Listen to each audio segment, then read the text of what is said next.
Coucou tout le monde, welcome, bienvenue chez Lidéché et les amis, j'espère que vous allez bien et tout se passe bien de votre journée, se passe bien pour vous aujourd'hui. Bien aujourd'hui, j'ai à cœur de partager avec vous un enseignement que j'ai reçu de l'esprit. Les guidances que je fais, les tirages de cartes, c'est bien. C'est bien, c'est magnifique. Certaines personnes, ça les aide à guérir, à comprendre, à se sortir de certaines situations ou même tout simplement à ouvrir les yeux. Mais ça ne suffit pas. Du moins, ça ne suffit plus. Ça ne suffit plus, que ce soit pour vous, pour moi, ça ne suffit plus. Il faut que vous soyez en mesure de mettre des choses en place, que vous soyez capable non seulement de cultiver votre sens du discernement, mais surtout que vous soyez capable de mettre en place des stratégies, de mettre en place des enseignements. Il y en a qui ne savent pas le faire. Il y en a qui ne veulent pas le faire. Il y en a qui ignorent carrément tous les signes. Les voyants peuvent être verts et quelqu'un reste là stagné et ne veut pas faire parce qu'il a peur de le faire. Parce qu'il attend l'ultime signe pour pouvoir s'engager dans cette voie. Alors que les signes sont là depuis longtemps, mais la personne refuse de les voir. Il va falloir que vous compreniez une chose. Ce n'est facile pour personne. Et chaque fois, on évolue. Et si vous refusez d'évoluer, que ce soit dans la vie, peu importe dans quoi vous exercez, que ce soit dans votre vie familiale, professionnelle, sentimentale, amicale, ou même votre propre corps, si vous refusez d'évoluer, les choses vont vous rattraper.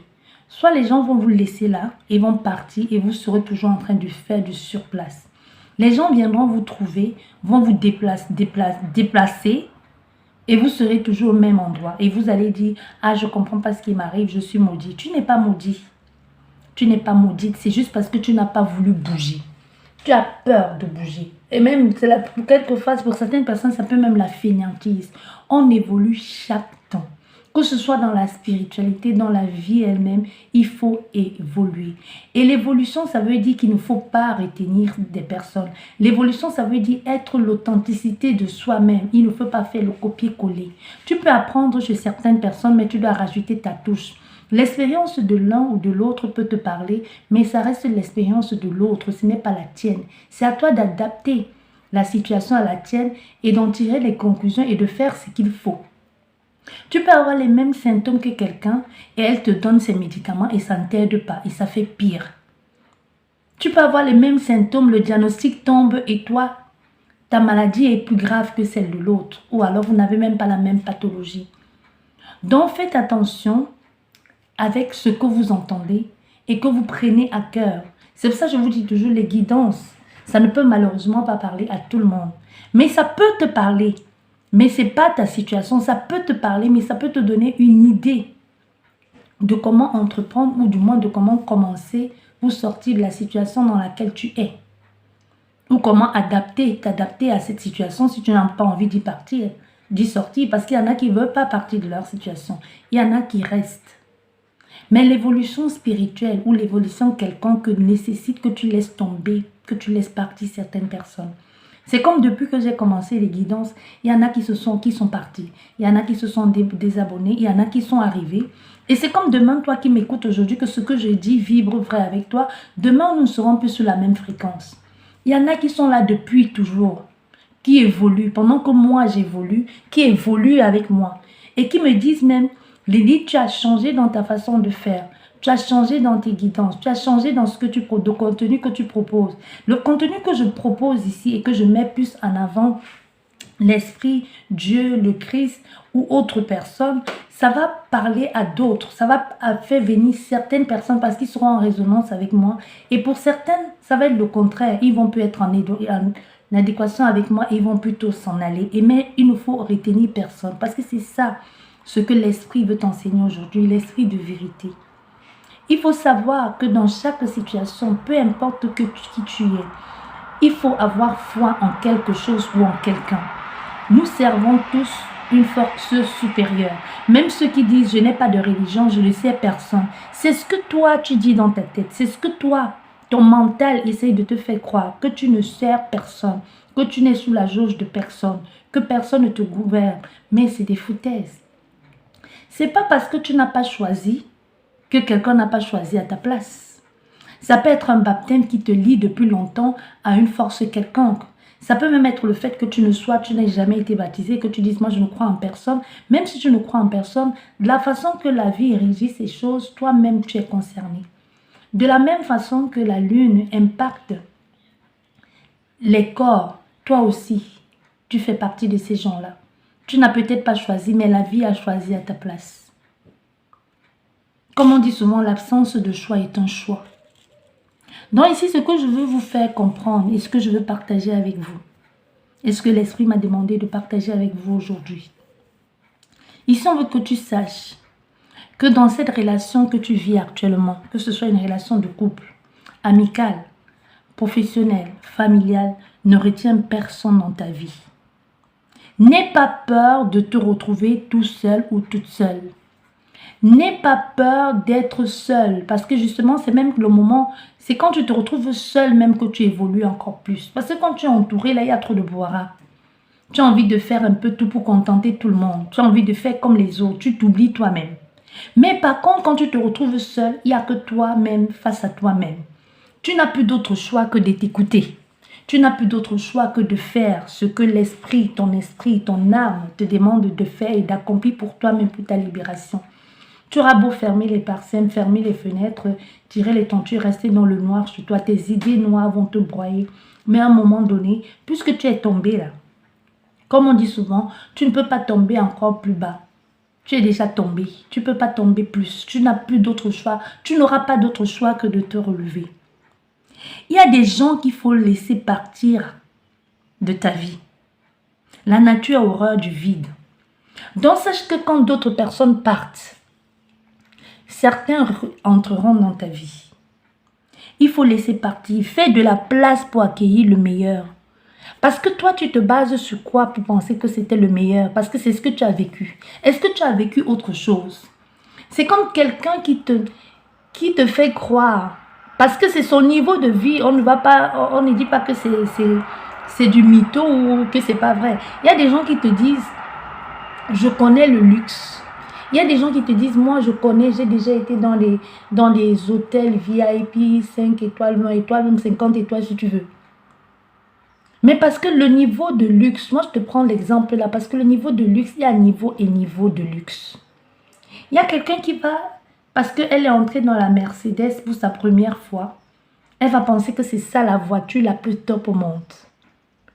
Mais pour elle, tant qu'elle n'est pas entrée, tant qu'elle n'est pas montée dans d'autres voitures, elle ne saura pas comparer. Donc c'est pour te dire ici, c'est que l'esprit veut que tu saches, c'est toi, pour toi le meilleur est ce que tu te bases sur ton expérience personnelle. De la même façon que quelqu'un te parle de vie de luxe parce qu'elle se base sur le luxe qu'elle a connu. Parce qu'il y a étape et étape de luxe. Il y a étape et étape d'évolution. Toi tu me parles du luxe parce que tu es parti à Dubaï. Quelqu'un d'autre est parti toujours à Dubaï là. Mais le luxe dans lequel cette personne s'est retrouvée est 10 fois plus haut que ce que toi tu as visité. Pourtant, vous étiez dans le même pays, dans la même ville. Comme pour te dire qu'il y a étape et étape. On passe tout par des évolutions. Donc, il faut faire de la place pour accueillir le meilleur. Et encore plus meilleur que ce que tu pensais être meilleur là. Mais comment sauras-tu avoir goûté le meilleur si tu te contentes toujours de peu? Tu vois, l'esprit veut que tu saches ici que de la même façon que tu as pu apprendre à connaître, à goûter cette situation savoureuse, bonne pour toi, tu as laissé partir ce que tu étais avant pour accepter ce qui arrive à nouveau. Il faut savoir laisser les choses évoluer. La nature évolue. C'est aussi ça, accepter de perdre. Même ce qui nous semblait être le meilleur pour toi. Moi, je te parle comme ça, pourquoi? Parce que toi, aujourd'hui, tu regardes cet homme ou cette femme qui t'a laissé. Tu pleures tous les jours, il n'y en a que pour elle. Pour personne d'autre. Tu ne vois personne d'autre. Parce que pour toi, tu dis, c'était le meilleur homme de ta vie, la meilleure femme de ta vie. Mais si tu ne passes pas à autre chose, si tu ne laisses pas partir cette personne, laisser partir, c'est aussi le fait de dire, oui, elle m'a quitté, elle m'a bloqué partout, je la laisse partir. J'accueille le nouveau. J'accueille un renouveau dans ma vie. J'accueille le meilleur. Pour toi, c'était le meilleur. Mais si tu ne la laisses pas partir, si tu ne laisses pas partir ce chagrin, si tu ne laisses pas partir cette personne, comment veux-tu avoir meilleur que ça? Tu passes ton temps à te lamenter. Tu dis, oh Dieu, aide-moi. Seigneur, aide-moi. Tu pleures, tu pleures. Tu dis, oh Seigneur, tu es là, tu es grand, tu vas m'aider, tu vas m'aider. Mais tu es toujours en contradiction. Tu dis, je ne manque de rien. Je ne manque de rien, mais 2 minutes après, tu es en lamentation. Oh Seigneur, tu m'as abandonné. Pourquoi tu m'as abandonné? Blablabla. Bla, bla, bla. Mais il ne faut pas être... non seulement tu es en contradiction avec toi-même, mais en plus tu es en train de blâmer le Dieu que tu sers. Non seulement tu le blâmes pour les fautes que tu as commises toi-même, parce que lui, depuis, il veut t'aider, il veut te faire sortir du trou là. Mais comme tu ne l'entends pas, et comme d'une part tu le glorifies, et d'une autre part tu le blâmes, et tu le bénis, tu dis tu ne manqueras de rien, et c'est toujours toi dans la minute d'après qui dit « Oh, de toute façon, personne ne m'aime, j'ai personne dans ma vie. » Mais c'est toi qui venais de lire. Il faut faire attention à ce que vous lisez. Que ce soit des psaumes, que ce soit des prières que vous ayez écrites vous-même. Faites attention à ce que vous dites. Ne récitez pas les prières bêtement. Tu peux avoir une prière rédigée par toi-même. Comme ta prière peut être spontanée. Même ta prière spontanée, tu dois la méditer. Tu dois écouter ce que tu dis. Tu ne peux pas dire « L'Éternel est mon berger, je ne manquerai de rien ». Et dans la même prière, ou la minute qui suit, tu commences à demander vraiment, tu commences à dire « Ah, de toute façon, je suis fauchée, j'ai rien, je ne sais pas comment je vais payer cette facture, je n'ai rien à manger, je ne sais pas comment je vais nourrir les enfants. » Mais tu venais de dire là, il n'y a même pas 2 minutes, l'Éternel est ton berger, tu ne manqueras de rien. Au lieu de rester, de regarder, réfléchir dans la naïveté, je ne te dis pas que c'est cette prière qui viendra te faire manger. Ne réfléchis pas dans la naïveté, assieds-toi et demande à l'esprit de vérité, l'esprit de discernement, l'esprit de force, de te donner l'intelligence de pouvoir produire de l'argent, de pouvoir gagner de l'argent, de pouvoir aller quelque part investir, je ne sais pas, vendre, acheter pour avoir de l'argent. Je ne te dis pas que tu vas prier, ça va tomber du ciel. Hein. Ça, c'est les paresseux qui disent ça. Tu dois prier et aller chercher. Tu dis tu ne manqueras de rien, mais tu dois aussi lui demander de te mettre sur les voies qui vont te permettre d'avoir et gagner de l'argent pour pouvoir nourrir ta famille, payer ces factures-là et avoir cette vie que tu rêves. C'est sur ça là que tu dois méditer. Ne médite pas sur les factures que tu as mis là collées sur ton frigo et dis comment ça va être payé. Non. Tu as foi qu'il est là et que tu ne manqueras de rien. Alors demande-lui comment faire pour pouvoir remplir ce frigo, pour pouvoir remplir, payer tes factures, pour pouvoir avoir ce travail. Mais pour ça, tu dois bouger. Pour ça, tu dois aller t'asseoir devant ton ordinateur, lancer un business en ligne, faire des recherches d'emploi. Tu ne vas pas prier, t'asseoir et dire « Ah, Dieu pourvoira, ça va venir. » Non, non. Moi, je ne suis pas là dans les prières des feignants. Tu pries, tu agis. Tu pries, tu agis. Quand tu es bloqué, tu demandes, Dieu, donne-moi l'esprit de discernement. Donne-moi l'esprit pour comprendre. Indique-moi, guide-moi. Parce que là, je suis bloqué, je suis perdu. Dis-moi comment je vais faire. Dis-moi comment je vais évoluer. Aide-moi à pouvoir sortir de cette situation. Et tu confies et c'est bon. Quelquefois, c'est dans un film, tu regardes un film et puis quelqu'un te parle, l'échange entre les acteurs te donne une idée. Et tu vas faire et c'est productif. Ou quelqu'un t'appelle. Te dit, ah oui, viens prendre telle somme. Mais il ne faut pas seulement prendre cette somme-là et manger. Il faut aussi investir. Il faut que ce que l'on te donne, tu apprennes à le multiplier. Tu demandais l'argent. Tu as reçu ce que tu voulais. On t'appelle maintenant. On t'appelle, on te donne un demi-million. Peu importe de quelle monnaie il s'agit. Il ne faut pas seulement mettre dans ton compte en banque. Et dire, je vais manger avec demain, après-demain. Il faut que dans les que même si c'est un prêt, que quelqu'un t'a dit, ok, je sais que tu es dans des difficultés, je te prête cet argent, j'aimerais que tu me le rendes dans 3 mois ou dans 1 année. Il faut quand tu vas rendre l'argent à cette personne, n'attendez pas toujours que les gens vous disent ce qu'ils attendent de vous. Quelqu'un vient te prêter de l'argent dans un moment de besoin et te dit, ok, tu as 2 mois, 1 année pour me rembourser le demi-million. Est-ce que tu as besoin que la personne te le dise, tu vas me rembourser avec les intérêts? Quand tu vas rembourser à la personne, puisque tu as investi, tu rembourses à cette personne et tu rajoutes quelque chose dessus. Tu dis ça, c'est ma façon à moi de te remercier, de m'avoir aidé. Voilà ce que j'y mets. Voilà ce que je rajoute. Je rajoute 100 000 francs. Je rajoute 200 000. Ou même tu n'as même pas besoin de rajouter de l'argent. Ça peut être des provisions que tu viens apporter à cette personne. En plus de son argent que tu lui rembourses. Une façon de dire merci. Et c'est ça aussi être dans l'abondance. Parce que qui donne reçoit. Et je ne le dirai jamais assez. Sache que ton travail spirituel, tu dois investir. Ne prenez pas seulement les enseignements gratuitement, les tirages de cartes gratuitement. Apprenez à sortir l'argent de votre poche, de vos comptes, pour aller consulter, pour prendre un truc privé. On a beau faire des guidances générales et c'est comme si on parlait de ta vie. C'est pas toi. Ça concerne tout le monde. Donc, apprenez à sortir de l'argent de vos poches pour aller consulter pour vous-même. Investissez sur vous. Investis et tu verras comment les choses vont se multiplier dans ta vie. Et investir veut aussi dire laisser partir, faire place au renouveau. Ou faire place à quelque chose de nouveau. C'est aussi ça, accepter de perdre, même ce qui te semblait être meilleur. C'est pareil comme une rupture, un deuil, etc. Tu vois bien, c'est jamais évident. Tu pleures, mais après, tu passes à autre chose.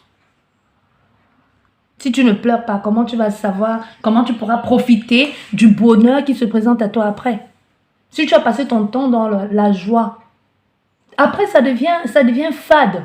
Parce que tu n'as jamais connu ce que c'est de se relever d'une chute. Si tu as toujours été au sommet, à un moment même ton sommet là ne te satisfait plus. Pourquoi? Parce que ça a toujours été ça. Tu as toujours été au top. Tu n'as jamais connu ce que ça veut dire tomber en bas. Tu n'as jamais connu ce que ça veut dire se relever, investir. Investir dans son évolution, se lever et dire je suis fier de moi. Et rire au point de pleurer. Mais que cette fois-ci ce soit les pleurs de joie. Tu vas pleurer. Et un jour tu vas remplacer les pleurs là par les rires. Par des rires de joie. Mais il faut que vous sachiez aussi que la spiritualité, c'est comme une maman. La spiritualité, c'est comme une maman aimante. Elle n'est pas toujours d'accord avec toi. C'est pour ça qu'il y a des gens qui me disent « Ah mais Lydie, je ne comprends pas, j'ai fait ci, j'ai pleuré, j'ai prié, mais j'obtiens toujours pas ce que je veux. Ah ben, ce que j'avais investi, tout s'est écoulé. » C'est parce que tu es passé à autre chose. C'est la même chose que les gens appellent la nuit noire de l'âme. Pour toi, c'est quoi la nuit noire de l'âme? Il y a les gens qui perdent tout. Quand je te dis tout, c'est tout. Il y en a qui recommencent à zéro. Il y en a qui... La spiritualité, ce n'est pas toujours recevoir le bon. Tu recevras le bon et tu recevras aussi le mauvais. Il faut savoir que c'est parallèle. Et quelquefois, le mauvais que tu reçois, ce n'est pas mauvais en soi. Donc, le fait que tu perdes et que tu mettes ça sur le dos d'une force maléfique, c'est pas toujours ça. C'est juste que tu n'es plus là, tu passes à autre chose. Et comme depuis, tu restes accroché à ça, il faut que ça se passe ainsi. Et quelquefois, tu ne restes même pas accroché, mais il fallait que les événements se présentent ainsi pour que toi-même, tu puisses y avoir le déclic. C'est comme il y a des gens qui tombent à fond dans la spiritualité ou qui commencent à ouvrir leur perception, les capacités de clairvoyance parce qu'il y a eu un deuil, il y a eu un accident. C'est parce que c'est par cette voie-là que l'esprit a vu pour t'ouvrir les portes. Et quelquefois, si on te montre même qu'il y avait pire, parce que même quoi que l'on dise, elle fait toujours en sorte que tu puisses supporter ce que l'on te donne. Parce qu'il y avait façon de plus pire de faire que ce qui s'est produit dans ta vie là arrive. Mais puisque tu ne vois pas plus loin, pour le moment, c'est ce qui est en train de se passer dans ta vie là qui te fait pleurer. Tu en veux au monde entier. Tu en veux, tu maudis même le Dieu que tu priais et tu envoies tout balader. La spiritualité... Et en gros, la vie elle-même avec un grand V, si c'est en la vie que tu crois ou en Dieu, c'est comme une mère aimante. Ta mère ne va pas toujours être d'accord sur le choix de ton petit copain. Quand je te dis une mère aimante, je te parle d'une vraie maman. Parce qu'il y a des mamans, il y a des femmes qui donnent la vie qui n'ont pas l'instinct de maternité. Qui n'ont pas l'instinct maternel. Pas parce qu'elles veulent, mais parce que c'est comme ça. Il y en a qui abandonnent leurs enfants. Parce qu'elles n'ont pas le choix, parce que c'est comme ça. On n'est pas là pour juger, on n'est pas là pour pointer du doigt. Moi, je te dis juste ce que l'esprit veut que tu saches. C'est comme une maman qui ne va pas toujours être d'accord sur tes choix vestimentaires. Qui ne va pas toujours être d'accord sur le fait que tu veux traîner avec des copains. Pourquoi? Parce qu'elle veut te protéger. Mais quand tu es là en tant qu'enfant, on a tous été enfants. L'esprit donne cet exemple pour que tout le monde puisse comprendre.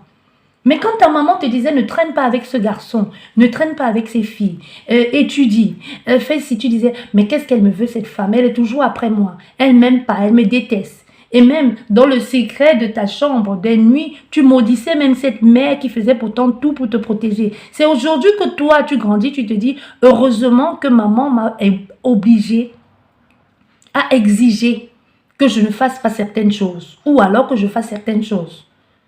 Si elle n'était pas là, j'en serais pas où je suis aujourd'hui. Et là, tu commences à bénir cette femme qui n'est malheureusement plus là. Tu commences à comprendre sa valeur trop tard. Ou alors, elle est encore là. Mais allez honorer vos parents. N'attendez pas qu'ils décèdent pour les honorer. Honorez les vivants. Allez leur dire merci. Apportez-les les cadeaux. Allez les embrasser. Allez leur dire que vous êtes reconnaissant pour celle ou pour celui que vous êtes devenu aujourd'hui. Parce que vous-même, c'est à votre tour quand vous devenez parent, que quelquefois vous comprenez même que ce que vos parents faisaient, c'était totalement juste. Parce qu'il y en a même qui sont adultes, qui disent toujours « Ah non, maman, tu étais trop sévère avec moi. » Jusqu'à ce que toi, tu deviennes parent, que tu te dises « Mais au fait, je fais exactement comme ma mère. » Tu ne fais pas exactement comme ta mère parce que tu n'aimes pas cet enfant, mais tu fais exactement comme ta mère parce que justement, tu veux protéger cette progéniture. Donc, par conséquent, comme dit l'esprit, sache que même ce que tu appelles meilleur ou bon pour toi aujourd'hui, la spiritualité, la vie peut te l'enlever. Ou même Dieu, comme tu veux. Et tout ça, c'est toujours par amour. C'est toujours par amour que tout ça, là, on te l'enlève. Tu as déjà, ta maman t'a déjà ridiculisé ou fait honte. Parce que pour elle, elle a vu que c'était le seul moyen de te sauver. Il y a des mamans qui n'hésitent pas à aller dans des concerts ou dans des fêtes pour chercher leurs enfants. Et après, tu deviens la risée du quartier. Les amis à l'école se moquent de toi. Mais quand tu vois quelques années après comment les gens l'ont tourné, ou ce qui s'est passé même ce jour de concert, tu dis heureusement que ma mère est venue me sortir de là. Il y a des histoires comme ça qu'on entend. Que heureusement que cette fille, sa mère était venue la chercher, soit parce qu'il y a eu soit parce qu'il y a eu un accident, parce qu'il y a eu de l'agressivité, parce qu'il y a eu des meurtres, parce qu'il y a eu ci, parce qu'il y a eu ça, parce qu'il y a eu ça. Mais toi, tu as eu la chance que ta mère, soit ce jour-là, elle t'a fermé à double tour dans ta chambre, elle a dit tu n'y vas pas. Et 9 mois après, on te dit ta copine avec qui tu devais aller, elle est enceinte. Mais elle ne sait pas qui est le père. Elle ne sait même pas ce qui s'est passé. Soit parce qu'on a mis quelque chose dans son verre. Tu imagines si toi aussi tu étais avec elle? Mais pourtant, à l'instant là, ta mère était la femme la plus méchante au monde quand elle a fait ça. Mais c'était pour te protéger. Tu comprends? Donc l'esprit veut que tu saches ça aujourd'hui. Que tout ce que l'on te prend, même cet homme aujourd'hui que tu pleures, ou cette femme que tu pleures, ou cet enfant, ce père, cette mère, cette soeur, ce frère que tu pleures aujourd'hui, ou cet homme que tu attends depuis des mois, qui t'envoie des messages, ou cette femme, et tu dis Seigneur, pourquoi ça ne marche pas? C'est parce que si on te montre la vision de ce qui allait se passer plus loin, tu vas dire Seigneur, je suis reconnaissant, je te glorifie pour les merveilles que tu fais dans ma vie. Donc ce que vous perdez quelquefois, soyez reconnaissant. Soyez reconnaissant. Ce n'est pas toujours mauvais quand on perd quelque chose. Il y a toujours une part de protection derrière. Donc chaque fois que vous serez dans la peur ici, dans le deuil d'une situation quelconque, pensez à cette histoire ici que l'esprit te fait partager de comment se comporte une mère aimante. Et tu pourras te dire que peut-être l'esprit le fait pour me protéger ou Dieu le fait pour me protéger. Parce que quand on est dans la perte, quand on est dans la souffrance, on ne voit pas la protection. Hein. Tu vois bien, toi on a tous été enfants, on est tous passés par là. Quand ta mère ne veut pas que tu sors avec tes copines ou veut pas que tu ailles à tel endroit, toi, pour toi, ça reste la femme la plus méchante au monde. Sur le coup, tu ne vois pas qu'elle est là, qu'elle le fait pour te protéger. Elle aura beau te dire tout ce qu'elle veut te dire, qu'elle va te dire. Te faire des câlins, te parler, te dire, ma fille, mon fils, ce que je fais, c'est pour te protéger. Parce que ce qui se passe dehors, parce que j'ai entendu dire qu'il y aura quelque chose qui va se prononcer là-bas, ou quelque chose qui va arriver, ou quelque chose qui va se produire. Elle peut même te dire, j'ai vu en songe. Elle peut te dire, l'esprit est même venu me montrer, ou j'ai vu dans mes cartes, ou j'ai vu dans ma boule de cristal, tout ce que tu veux. Mais à l'instant là, c'est pas ton problème. Tout ce que tu veux, c'est aller là-bas. Tu dis, je veux aller, je veux y aller. S'il y a un danger là, je veux vivre le danger là. Mais pourtant, tout ce que ta mère fait, c'est pour te protéger. C'est des mois après ou des semaines après, ou même 24 heures plus tard, que tu t'es dit, heureusement que maman m'a empêché d'y aller. Le pire, parce que le pire s'est produit. C'est pas le pire aurait pu se produire, parce que le pire s'est produit. Parce que maintenant, tu pleures cette personne qui t'a bloqué partout. Cette personne qui t'a fait souffrir. Il y en a aujourd'hui qui sont fiers et reconnaissants de ne plus être avec leur ex. Parce que quand ils voient comment ils ont tourné, ou alors quand ils voient comment les gens qui sont avec leur ex aujourd'hui sont, ils se disent heureusement que j'ai échappé à ça, j'ai échappé belle. Heureusement que Dieu m'a épargné de cette situation. Donc soyez reconnaissants. Soyez reconnaissants. Et ceux qui veulent absolument entrer dans la spiritualité, il faut vous attendre à ça. Parce que quand toi tu dis Père Tout-Puissant, visite-moi, quand tu appelles l'Esprit, quand tu appelles tes ancêtres, visite-moi. Je veux faire votre œuvre, je veux faire ton œuvre. Sache qu'il n'y aura pas toujours la joie dans le parcours. Hein. Sache qu'il n'y aura pas toujours de la joie. Que le parcours va être semé d'embûches jusqu'à ce que tu apprennes, jusqu'à ce que tu comprennes. Mais toi, tu vois ça pour le moment là, à l'instant T, tu ne vois pas ça, comme un examen. Pour toi, c'est juste tout est pourri, tout est mauvais. Parce qu'en même temps, si on ne te teste pas, si on ne t'éprouve pas, si tu ne tombes pas dans les pièges, comment veux-tu les éviter prochainement? Les gens aiment souvent dire, Dieu me teste. L'esprit dit ici, Dieu ne teste personne. Toi-même, tu es en train de faire ton parcours et toi-même, tu apprends. Parce que sur ton chemin, tu vois les vraies personnes, tu vois les mauvaises personnes, tu vois les bonnes personnes pour toi, tu vois les vrais visages. Et toi-même, tu commences à cerner qui est quoi. Si ton ami ne t'avait pas trahi, tu n'aurais jamais su que cette personne pouvait te trahir. Donc, c'est parce qu'il y a eu cette trahison, justement, que tu te méfies de cette personne. C'est parce qu'il y a eu cette infidélité. C'est parce qu'il y a eu ce blocage-là. Que toi, aujourd'hui, tu commences à savoir, tu sais même que tu es capable de surmonter la difficulté. Que tu es capable de passer outre tout ça. Parce que les personnes qui vous font souvent le plus mal, c'est les gens à qui vous avez confiance. Et ce genre de douleur est difficile à surmonter. Mais quand tu surmontes ça, la douleur de quelqu'un de très proche et cher à ton cœur, ça veut dire que tu es capable de surmonter toutes les autres douleurs qui viennent après. Est-ce que j'ai tort? Tu es capable de surmonter toutes les autres douleurs qui viennent et toutes les autres tristesses qui viennent après. Parce que tant que tu n'as pas encore vécu le deuil, tu ne peux pas parler du deuil. Tout ce que tu peux faire, c'est je te comprends, je compatis. Tu comprends, tu compatis. Mais tant que tu n'as pas été à la place de la personne, tu ne peux pas comprendre quelle est sa douleur. À part dire je comprends, je compatis, parce que il faut dire quelque chose, il faut dire quelque chose. Parce que quand tu as vécu ça, tu ne peux pas dire à quelqu'un, laisse tomber, tu vas oublier, tu vas passer à autre chose. Non, tu peux même dire à quelqu'un, laisse tomber, oublie. Mais tu dis en connaissance de cause en disant, je te dis ça pourquoi? Parce que moi-même, je suis passée par là. Et qu'un jour, tu oublieras. Tu vois? Écoute bien la parole de quelqu'un qui essaye de te consoler, qui n'a pas vécu la même chose avec toi. Et la personne qui te console et qui a vécu la même chose que toi tu vis aujourd'hui. Elles peuvent être en train de dire la même chose. Comme celui qui n'a pas vécu, ça peut te dire, ah, comme par exemple, admettons tu perds un enfant, quelqu'un te dit, tu en feras d'autres, tu es jeune. Ça c'est le langage de quelqu'un qui n'a pas connu le deuil de la perte d'un enfant. Celui qui a connu la perte et qui a fait le deuil, qui a perdu un enfant ou un être cher, te dira la même chose mais autrement.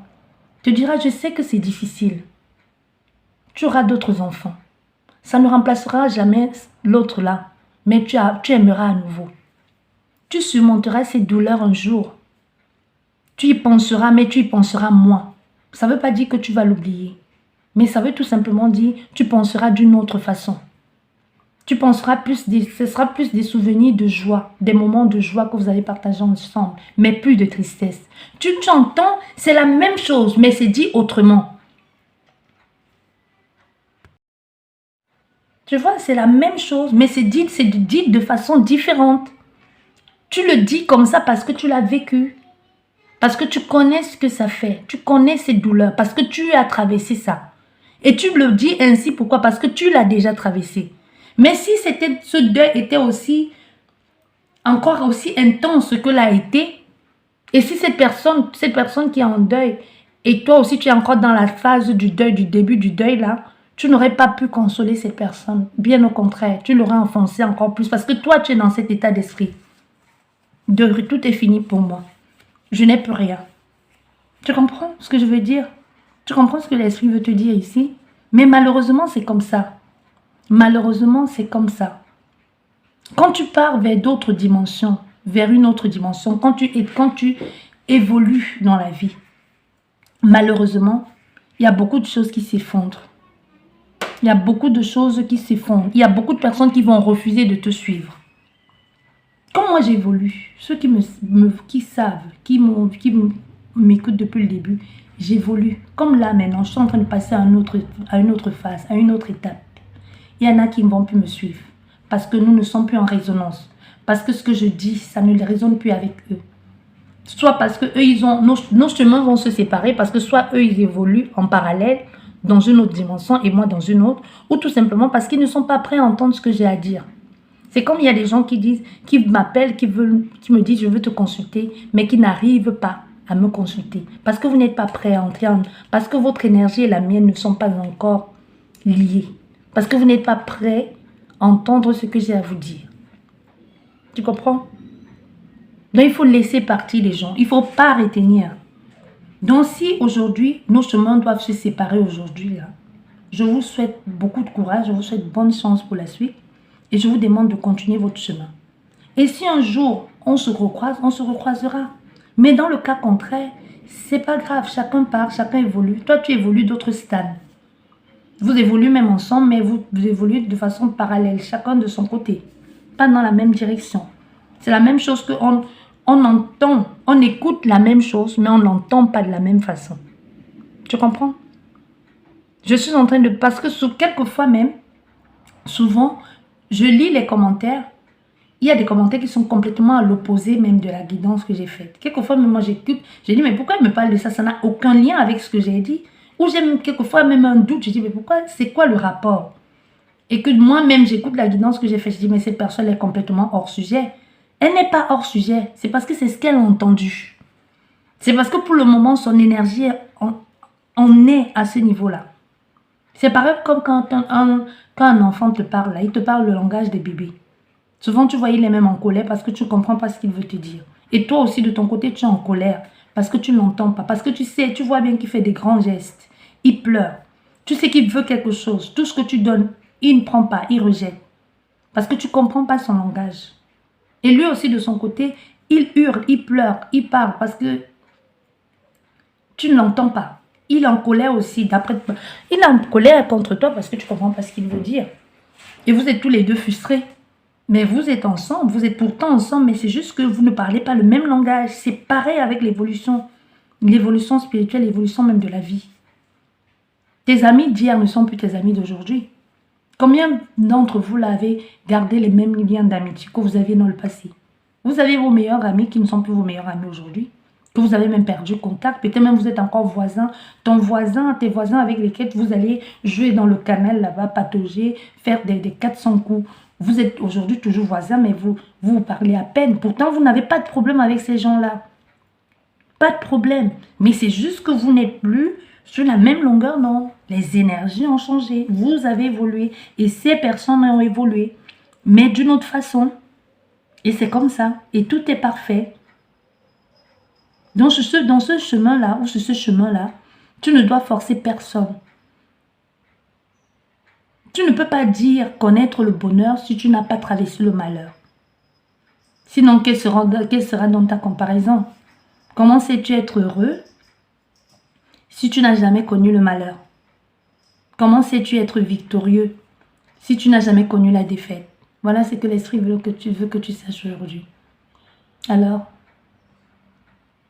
qu'est-ce que tu fais maintenant? Sache ceci, il y a le meilleur.